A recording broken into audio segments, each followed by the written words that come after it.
오늘 말씀의 제목은 가나안 교인과 십자가입니다.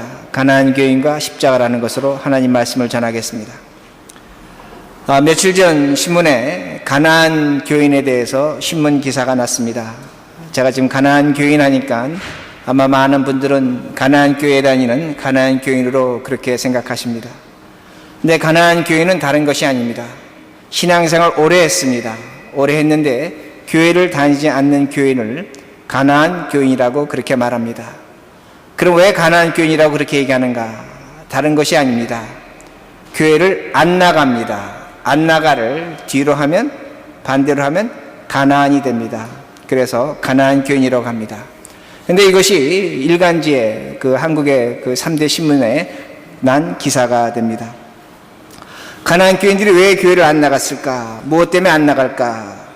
첫 번째는 목회자 세습입니다. 한국교회에서 목회자가 아들이 목회하는 경우가 있습니다.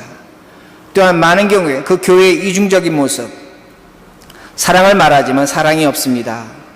긍휼을 말하지만 긍휼이 없습니다. 그런 이중적인 모습에 실망했습니다. 또한 교회가 무조건 믿음을 강요합니다. 거기에 거부감을 느꼈다고 합니다. 가나안 교인들은 목회자에게 실망했습니다. 교인들에게 실망했다고 말합니다. 그리고 목회자의 설교가 시대착오적이라고 말합니다. 때로는 그 예화나 그 내용이 어떻게 보면 지극히 감정적이라고 그렇게 비난하기도 합니다. 교회가 외형적인 성장을 추구하고 있다고 그렇게 말합니다. 그런 면에 있어서 그 가나안 교회들은 교회의 모순을 느꼈고 교회에 나가지 않았다고 그렇게 말하고 있습니다. 신문은 이렇게 쓰고 있습니다. 만약에 교회가 교회의 본질을 다시 찾지 아니한다면 이런 사람들이 계속 늘어날 것이라고 그렇게 말합니다. 가나안 교인 중에 53%가 교회가 다시 교회의 본질을 찾으면 교회에 나갈 것이라고 그렇게 말하고 있습니다. 가나안 교인이 왜 나타났는가? 제 자신의 책임입니다. 목회자의 책임입니다. 그리고 또한 교회의 책임이라는 것을 우리가 피할 길이 없다는 말씀이 됩니다. 저는 가나안 교인들이 지적하는 내용에 공감합니다. 그들의 질책을 달게 받아들입니다. 그런데 제가 한 가지 염려스러운 것이 있습니다. 가나안 교인들은 영원히 교회를 나오지 못할 것 같다는 겁니다. 제가 왜 그렇게 말씀드릴 수 있냐면 가나안 교인들은 교회의 본질을 잘못 이해하고 있다는 겁니다. 교회의 본질을 잘못 알고 있다는 겁니다. 그러게 그들이 교회에 영원히 나오지 못할 것이라는 그런 두려움이 저에게 있다는 말씀이 됩니다. 그럼 먼저 우리가 생각해 봐야 됩니다. 왜 한국교회에 가나안 교인들이 지적하는 그런 문제가 있는가 합니다. 오늘도 우리 많은 사람들이 신앙생활 하지만 교회에 대한 불만이 있습니다. 교회를 지적하고 싶은 내용이 있습니다. 왜 우리 한국교회는 이렇게 신앙생활 하는가? 왜 교회는 이렇게 가르치고 있는가? 그 질문이 있다는 겁니다. 그 질문을 우리가 왜 갖게 됐는가? 그 질문을 제가 먼저 이렇게 설명을 드리겠습니다. 한국교회는 외국의 신학자들이, 사회학자들이 볼 때 한 가지 굉장히 신비한 것이 있습니다. 한국 사회는 종교 분쟁이 없다는 겁니다. 종교 분쟁이 없다는 겁니다. 한국에 3대 종교가 있습니다. 유교, 불교, 기독교가 있습니다. 인구의 거의 한 30%씩 나누어 갖고 있는 그런 종교가 됩니다.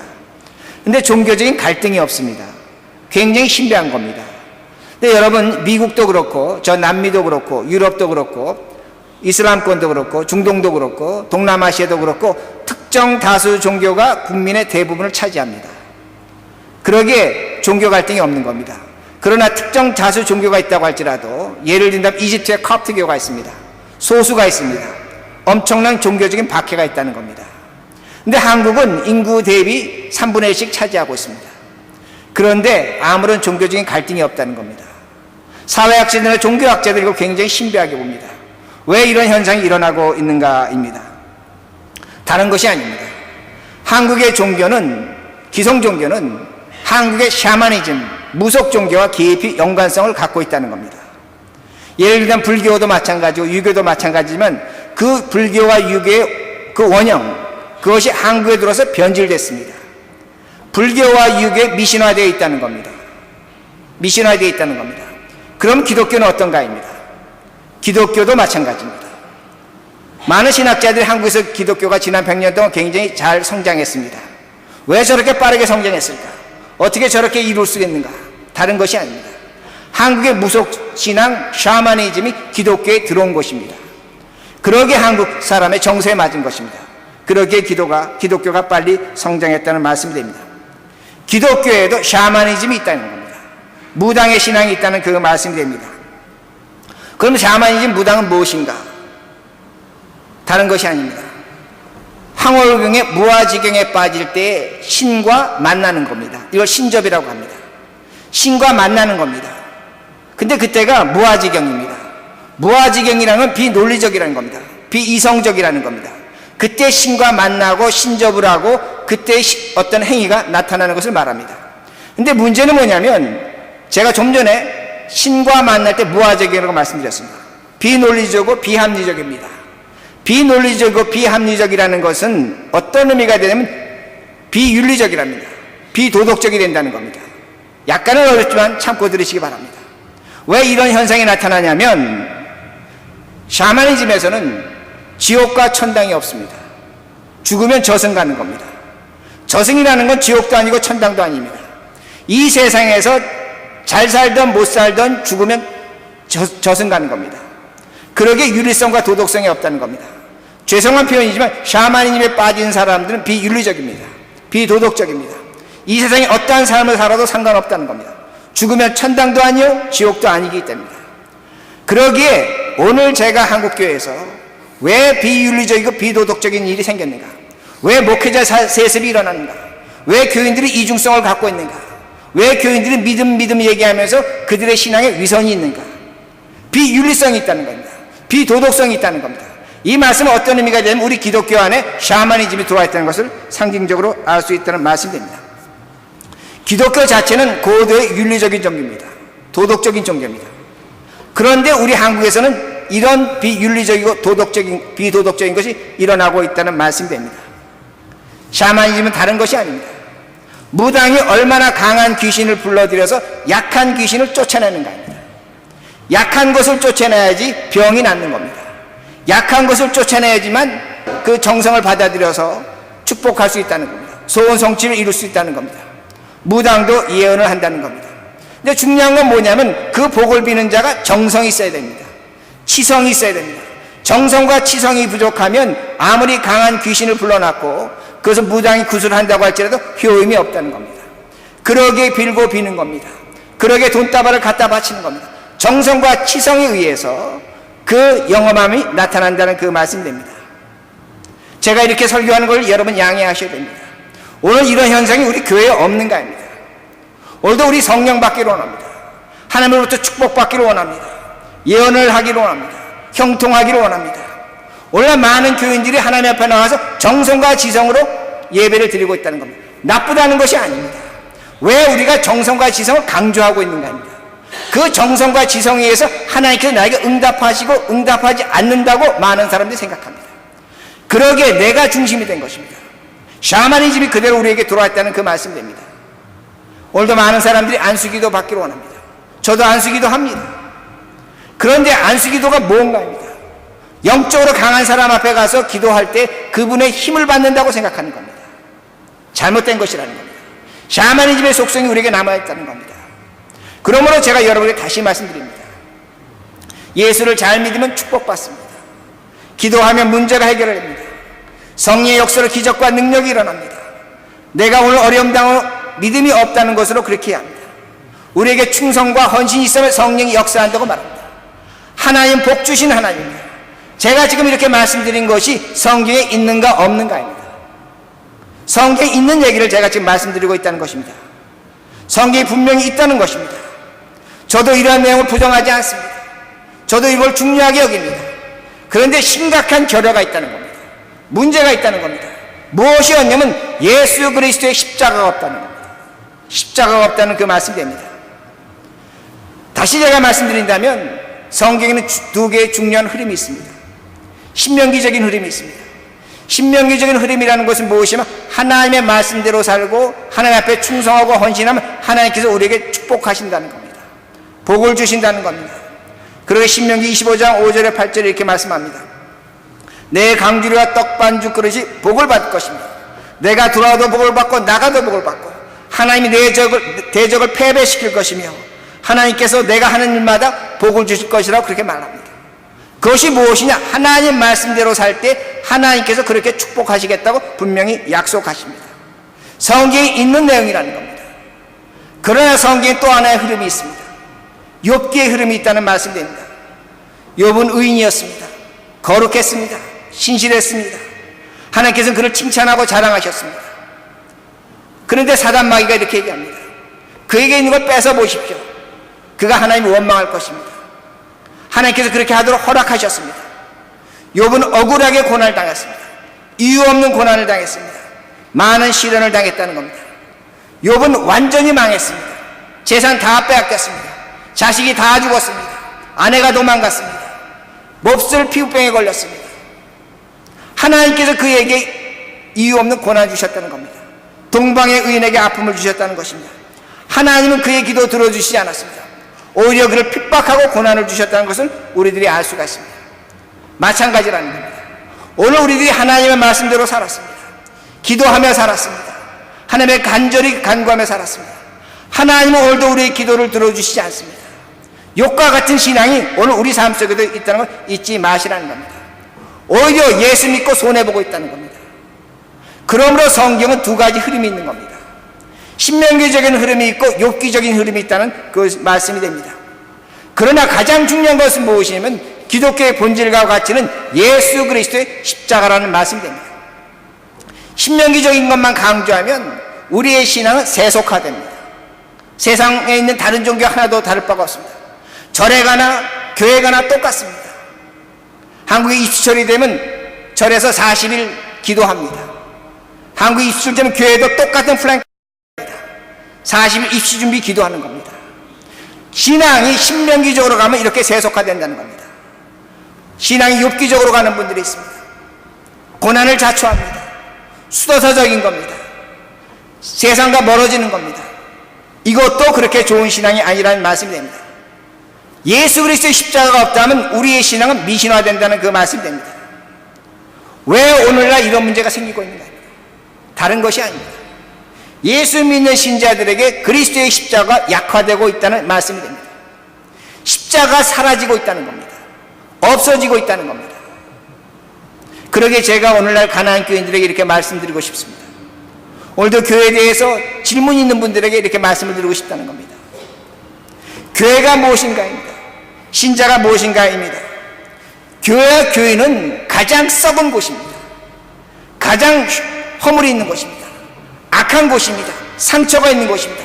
더러운 곳입니다. 잊지 마시기 바랍니다. 이것이 교회입니다.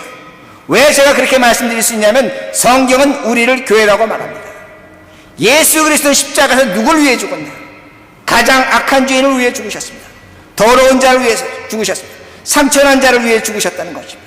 이것이 예수 그리스도의 십자가라는 그 말씀이 됩니다. 물론 교회가 세상에서 본이 되어야 됩니다. 깨끗해야 됩니다. 교회는 훌륭해야 됩니다. 아름다워야 합니다. 맞습니다. 그러나 그것이 교회 전체가 아니라는 겁니다. 예수님이 십자가에서 못 박혀 죽으실 때에 옆에 좌우 양편의 강도는 주님을 조롱했습니다. 십자가 밑에 있는 사람은 주님을 멸시했습니다. 그럼에도 불구하고 주님은 십자가에서 내려오지 않으셨습니다. 얼마든지 내려올 수 있었습니다. 그러나 멸시와 천대와 조롱을 참으시는 것이 그리스도의 십자가라는 겁니다. 이것이 우리들이 가져야 될 신앙의 태도란 그 말씀이 됩니다. 오늘도 많은 교인들이, 가난한 교인들이 그들이 원하는 교회를 찾습니다. 그들이 원하는 목회자를 찾습니다. 그들이 원하는 신앙생활을 찾습니다. 제가 곰곰이 생각해 봤습니다. 어떤 교회가 될 수 있을까? 제 마음속에 떠오르는 것 중에 하나가, 가장 대표적인 교회가 세델백 처치의 릭 워렌 목사였습니다. 그가 쓴 책은 이 세상에 가장 말린 책 중에 하나가 됩니다. 그의 교회는 많은 교회의 모범이 되고 있습니다. 그러나 여러분 아실 것입니다. 그 목사의 아들이 한 달 전에 27살 된 아들이 자살을 했습니다. 목숨을 스스로 끊었다는 것입니다. 릭 워렌 목사에게 십자가는 무엇입니까? 영광의 십자가입니까? 기쁨의 십자가입니까? 승리의 십자가입니까? 그렇지 않습니다. 릭 워렌 목사의 십자가는 무엇이면 어둠의 십자가입니다. 눈물의 십자가입니다. 고난의 십자가입니다. 아픔의 십자가라는 말씀이 됩니다. 이것이 십자가의 의미라는 말씀이 됩니다. 그에게는 십자가의 구원과 생명과 영광이 나타나지 않았다는 말씀이 됩니다. 십자가를 정확히 이해하시라는 겁니다. 오늘날 많은 교인들이 예수를 믿지만 십자가가 무엇인지 모릅니다. 십자가를 찬송합니다. 영광을 찬송합니다. 은혜를 찬송합니다. 틀린 것은 아닙니다. 그러나 그 영광과 은혜를 위해서 예수 그리스도는 거기서 십자가에서 죽으셨습니다. 피를 흘리셨습니다. 고난을 당하셨다는 그 말씀이 됩니다. 그러기에 오늘날 우리에게 십자가가 없어지는 겁니다. 십자가가 사라지고 있다는 말씀이 됩니다. 왜 사라졌는가? 다른 것이 아닙니다. 십자가의 영광을 너무나 강조합니다. 십자가의 은혜를 강조합니다. 그러다 보니까 내 십자가가 없어진 겁니다. 나의 십자가가 없어진 겁니다. 주님의 십자가는 있는데 나의 십자가가 없어졌다는 겁니다. 그러기에 우리 주님께서 분명히 이렇게 말씀하십니다. 누가복음 14장 27절에 누구든지 자기 십자가를 지고 나를 따르지 않는 자도 능히 내 제자가 되지 못하리라.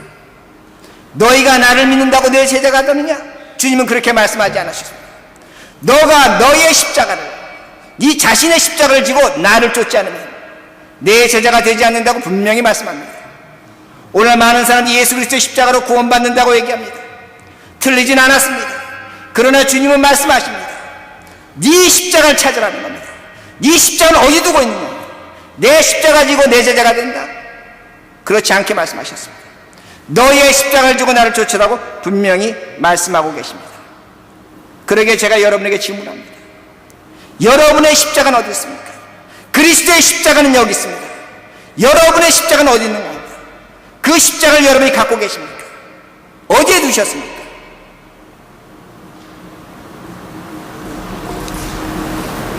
사람은 기쁨에서 기쁨을 찾지 못합니다. 기쁨은 슬픔에서 찾아지는 겁니다. 사람은 희망에서 희망을 찾지 못합니다. 절망에서 희망이 찾아지는 겁니다. 행복에서 행복은 나오지 않습니다. 불행에서 행복이 나옵니다. 성공에서 성공이 나오지 않습니다. 실패에서 성공이 나옵니다. 제가 질문합니다. 왜 오늘 우리들이 불행하다고 생각합니까? 왜 오늘 내가 실패했다고 생각합니까? 왜 오늘 우리에게 소망이 없습니까? 왜 오늘 우리에게 기쁨이 없습니까? 예수 그리스도의 십자가가 없다는 겁니다. 그러기에 오늘 우리에게는 기쁨과 소망과 희망이 없다는 말씀이 됩니다. 나의 십자가가 없으면 가나안 교인이 됩니다. 나의 십자가가 없으면 신앙은 미신화된다는 그 말씀이 됩니다. 왜 그러냐면 십자가가 없으면 기쁨이 없습니다. 이걸 잊지 마시기 바랍니다. 나의 십자가가 있을 때 진정한 기쁨이 있다는 것입니다. 오늘 그 십자가가 여러분의 기쁨의 근원이 된다는 말씀이 됩니다. 어떤 사람이 많은 돈을 갖고 있습니다. 기쁨이 없다면 그 돈은 독이 됩니다. 어떤 사람 건강합니다. 기쁨이 없다면 그 건강이 그에게 짐이 됩니다. 어떤 사람이 높은 명예를 갖고 있습니다. 기쁨이 없다면 그 명예는 그에게 죽음을 불러들입니다. 인간이 살면서 기쁨이 없다면 짐승과 하나도 다를 바가 없다는 겁니다. 그러나 오늘 나에게 기쁨이 있다면 가난하지만 그 가난을 이깁니다. 오늘 나에게 기쁨이 있다면 내가 세상에 멸시 받고 천대받는다고 할지라도 그걸 얼마든지 극복할 수 있다는 겁니다. 기쁨이 있는 자에게 주어진 특권이라는 그 말씀이 됩니다. 그러므로 그 기쁨이 어디 있는가 합니다. 우리가 찾아야 될 기쁨이 어디 있는가 합니다. 기쁨은 분명히 있습니다. 오늘 성경 우리에게 말씀하고 있습니다. 예수 그리스도의 십자가에 있다는 겁니다.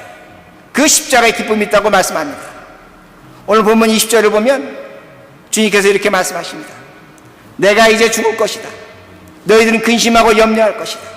세상은 기뻐할 것이다. 그러나 조금 있으면 오히려 너희들에게 기쁨이 있을 것이라고 그렇게 말씀하십니다. 주님께서 그러면서 예화를 드십니다. 산모가 있는데 그 산모가 애를 낳기 전엔 근심이 있다. 걱정이 있다. 그러나 애를 낳고 나면 애를 낳은 그 기쁨으로 통증도 잃어버리고 아픔도 잃어버리고 오히려 크게 기뻐한다고 그렇게 말씀합니다. 그러면서 주님께 말씀하십니다. 부활의 날에 너희들이 기뻐할 것이라고 그렇게 말씀합니다. 그러나 문제가 있습니다. 주님은 십자가에 죽지 않으셨습니다. 아직도 죽기 전입니다. 부활은 언제 일어날지 모릅니다. 그의 제자들은 생각합니다. 주님 부활이 아직 일어나지 않았습니다. 우리에겐 슬픔만 있습니다. 기쁨이 없습니다. 근심만 있습니다. 어떻게 살아갑니까? 여러분 23절과 24절 잘 보시기 바랍니다. 주님께서 같은 말을 2번 반복하십니다. 뭐라고 말씀하시냐면 너희들이 나의 이름으로 기도하면 내가 너희들에게 기쁨을 주겠다는 겁니다. 근데 그 기쁨이 충만하다고 그렇게 말씀합니다. 너희들이 내 이름으로 기도하면 내가 응답하는데 그 응답의 결과가 뭐냐? 기쁨이 충만하다고 그렇게 말씀합니다. 여기서 충만하다는 말을 헬라어로 문법으로 보면 동사입니다. 수동태입니다. 진행형입니다. 어떤 의미가 되면 그 기쁨이 넘치고 있는 겁니다. 지금도 넘치고 있는 겁니다. 지금도 흐르고 있는 것입니다. 수동태입니다. 내 안에서 나오는 기쁨이 아니라 하나님이 주시는 기쁨이라는 것을 우리들이 알 수가 있다는 겁니다. 그러므로 제가 여러분에게 말씀드릴 수가 있습니다. 기쁨에도 수준이 있습니다. 우리들이 기도했습니다. 응답받았습니다. 여러분 아마 모두가 그런 경험이 있을 것입니다. 그런데 응답받은 기쁨을 여러분 지금 갖고 있습니까? 간절하게 기도한 것이 있습니다. 영주권 때문에 기도한 분도 있고 사업 때문에 기도한 분도 있습니다. 분명히 기도 응답받았습니다. 그 응답을 여러분 지금도 갖고 계신가입니다. 그 기쁨 기억하지 못합니다. 언제 기억했는지, 그 기도했는지도 기억하지 못한다는 겁니다. 그런데 오늘 우리 주님께서 말씀하신 기쁨이 있다는 겁니다. 어떤 기쁨을 말씀하시냐면 그 기쁨이 넘치고 있다는 겁니다. 지금도 흐르고 있다는 겁니다. 여러분이 이 기쁨을 갖고 계신가? 주님께서 말씀하시는 겁니다. 그 기쁨을 얻으려면 너희들이 내 이름으로 기도하라고 말씀합니다. 그러게 많은 사람들이 이 성경 구절을 착각하고 있습니다. 어떻게 착각하고 있냐면 주님의 이름으로 기도하는 것마다 응답받는다. 응답받는다. 그렇게 생각하고 있습니다. 그러나 이 말씀은 히브리적으로 해석해야 됩니다. 유대인들이 남의 이름을 사용할 때는 그 사람과 같이 똑같이 살겠다는 그런 의미가 있습니다. 남의 이름을 사용할 때는 그 사람과 같이 살겠다는 겁니다. 예수님의 이름으로 기도한다는 건 기도하기 전에 내가 예수와 같이 살겠다는 겁니다. 오늘 본문은 어떤 본문의 결과냐면 여러분 요한복음 앞으로 가시면 알 수가 있습니다. 주님이 포도나무와 가지의 비유로 하시는 겁니다. 그 결론입니다. 주님이 포도나무입니다. 우리가 가지입니다. 포도나무와 가지라는 건 동질적인 것입니다. 공동의 운명입니다. 똑같은 것입니다. 가지는 포도나무의 수액을 먹고 사는 겁니다. 주님이 말씀하시는 겁니다. 내가 십자가에 죽는다. 너도 죽으라는 겁니다. 너도 죽으라는 겁니다. 그것으로 기도하라는 겁니다. 내가 죽으니까 너도 죽을 것이고 그것으로 기도하라고 말씀합니다. 네가 죽으면서 기도하는 기도는 내가 무엇이든지 응답하시겠다고 분명히 말씀하십니다. 여러분 죽었습니까? 십자가는 무엇인가? 죽는 겁니다. 제가 목사로서 장례식장에 자주 갑니다. 장례식을 집전할 때가 있습니다. 여러분 장례식장 오면 왜 경건해집니까? 슬퍼서 경건해집니까? 저는 그렇지 않습니다. 그 관에 누워있는 사람을 볼 때마다 언젠간 나도 저 속에 들어갈 수 있다는 겁니다. 저 사람의 자리가 내 자리라는 그 말씀이 됩니다. 그러게 저는 그런 생각합니다. 내가 죽으면 내 자식들은 어떻게 될까? 내가 죽으면 내 아내는 어떻게 될까? 내가 죽으면 이 교회는 어떻게 될까? 내가 죽으면 내가 하고 있는 일은 어떻게 될까? 내 사랑하는 사람은 어떻게 될까? 그러기에 사람이 달라지는 겁니다. 내가 죽으면 달라지는 겁니다. 문제는 죽질 않습니다. 내가 죽으면 싸울 것도 없습니다. 이길 것도 없습니다. 다툴 것도 없습니다. 후회만 나타납니다. 나 잘한 것 하나도 없습니다. 다 못났습니다. 내가 죽으면 하나님 앞에 설 때 두려움만 나타난다는 겁니다. 무슨 용서가 없겠습니까? 무슨 이해가 없겠습니까? 무슨 다툼이 없겠습니까? 그러나 내가 죽으면 이 모든 것이 사라진다는 그 말씀이 됩니다. 그러기에 우리들이 농담처럼 말합니다. 살아있을 때 잘해주라는 겁니다. 농담이 아니라 진담입니다. 여러분 살아있을 때 잘하시기 바랍니다. 죽음의 자리에 가보시기 바랍니다. 잘하고 싶어도 못한다는 그 말씀이 됩니다. 저는 봅니다. 만약에 내가 살고 저 사람이 죽었다면 어떻게 될 건가? 내가 살고 저 사람이 죽었습니다. 내가 그 사람 미워할 수 있습니까? 그 사람 원망할 수 있습니까? 그 사람 헐뜯을 수 있습니까? 내가 살고 그 사람이 죽었다면 내가 오히려 아픈 겁니다. 차라리 내가 죽는 것이 낫습니다. 자식이 믿습니다. 자식이 원수입니다. 자식이 죽어야 내가 죽는 겁니다. 그 자식이 있어주는 것이 감사라는 겁니다. 그러게 사람은 죽음의 자리에 가버린 겁니다. 십자가의 자리가 있는 겁니다. 거기에 가보면 인생 모든 것이 뒤바뀌어집니다. 모든 것이 바뀌어버린다는 겁니다. 이것이 우리의 십자가라는 말씀이 됩니다. 모든 것이 나의 잘못입니다. 그러기에 그가 죽기 전에 내가 먼저 죽는 것입니다. 그것이 오히려 마음 편하다는 그 말씀이 됩니다. 오늘 제가 죽으라 죽으라 이 말씀을 드리는 건 여러분 자살하라는 것이 아닙니다. 나의 십자가를 지고 가라는 것입니다. 그 십자가를 감당하라는 그 말씀이 됩니다. 그러게 말씀을 제가 마칩니다. 문제는 우리는 죽으려고 하지 않습니다. 왜 죽지 않을까? 내 십자가 없어졌기 때문입니다. 그 십자가를 찾으시기 바랍니다. 그 십자가 여러분의 인생의 문제 해결이요 여러분에게 기쁨이 충만하다는 그 말씀이 됩니다. 그러게 주님께서 말씀하십니다. 나는 포도나무여 너희는 가지다. 나처럼 살아달라는 겁니다. 나처럼 살면서 기도하라는 겁니다. 내가 너의 기도를 응답하겠다고 합니다. 다른 것이 아니다. 기쁨이 충만하다고 그렇게 말씀합니다. 말씀드린 것처럼 이 세상에 여러 가지 기쁨이 있습니다.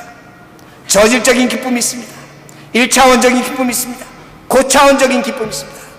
하나님은 우리에게 말씀하십니다. 내가 너에게 신비한 기쁨을 주겠다는 겁니다. 거룩한 기쁨을 주겠다는 겁니다. 아름다운 기쁨을 주겠다는 겁니다. 이 기쁨을 갖고 사시기 바랍니다. 이 기쁨은 다른 것이 아닙니다. 나의 십자가 찾으시기 바랍니다. 그리고 그 십자가에서 죽으시기 바랍니다. 죽을 때 사는 것입니다.